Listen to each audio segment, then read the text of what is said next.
السلام علیکم۔ آدم علیہ السلام سے پہلے دنیا میں کون آباد تھا؟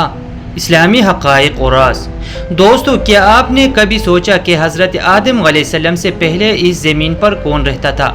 کیا انسان سے پہلے بھی کوئی مخلوق یہاں آباد تھی؟ اگر ہاں تو وہ کون تھے؟ آئے آج قرآن و سنت کی روشنی اور علماء کی تحقیق سے جانتے ہیں ایک حیران کن حقیقت۔ زمین کی ابتدائی حالات۔ اسلامی روایات کے مطابق اللہ تعالی نے زمین و آسمان کو حضرت آدم علیہ السلام سے ہزاروں سال پہلے پیدا فرمایا۔ زمین بنائی گئی، پہاڑ، سمندر، ہوا، سورج، چاند سب کچھ موجود تھا، لیکن انسان ابھی پیدا نہیں ہوا تھا۔ آدم سے پہلے کی مخلوق جنات۔ اکثر مفسرین جیسے ابن کثیر رحمہ اللہ اور دیگر علماء کے مطابق جنات کو حضرت آدم علیہ السلام سے ہزاروں سال پہلے پیدا کیا گیا تھا۔ قرآن مجید میں اللہ تعالی نے ارشاد فرماتے ہیں، اور اللہ نے جنات کو آگ کی لپیٹ سے پیدا کیا۔ یہ جنات زمین پر رہتے تھے، انہیں بھی عبادت کے لیے پیدا کیا گیا تھا، لیکن وقت کے ساتھ انہوں نے فساد، قتل و غارت، ظلم اور نافرمانی شروع کر دی۔ فرشتوں کا سوال۔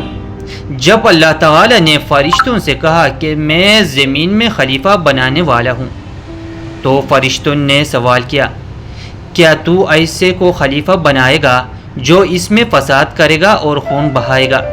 علماء کہتے ہیں کہ فرشتے یہ بات جنات کے تجربے کی بنیاد پر کہہ رہے تھے، کیونکہ جنات نے زمین پر فساد مچایا تھا۔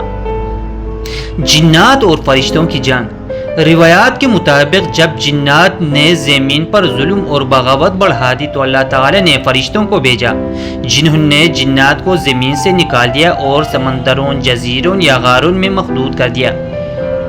ایک اور نظریہ، کچھ علماء کا ماننا ہے کہ آدم سے پہلے اور بھی کئی مخلوقات زمین پر رہی ہوگی، جن کے بارے میں ہمیں مکمل علم نہیں، لیکن ان کے آثار زمین پر ہو سکتے ہیں۔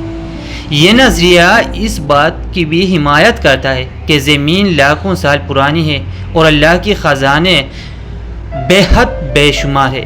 دوستو، سبق ہمیں یہ ملتا ہے، جنت کو بھی آزمایا گیا جسے انسان کو کیا گیا۔ اللہ تعالی نے زمین کو خالی نہیں بنایا، بلکہ ہر دور میں کوئی نہ کوئی مخلوق رہی۔ ہمیں اپنی عقل اور علم کو استعمال کرتے ہوئے ایمان کے ساتھ حقیقت کی تلاش میں لگے رہنا ہے۔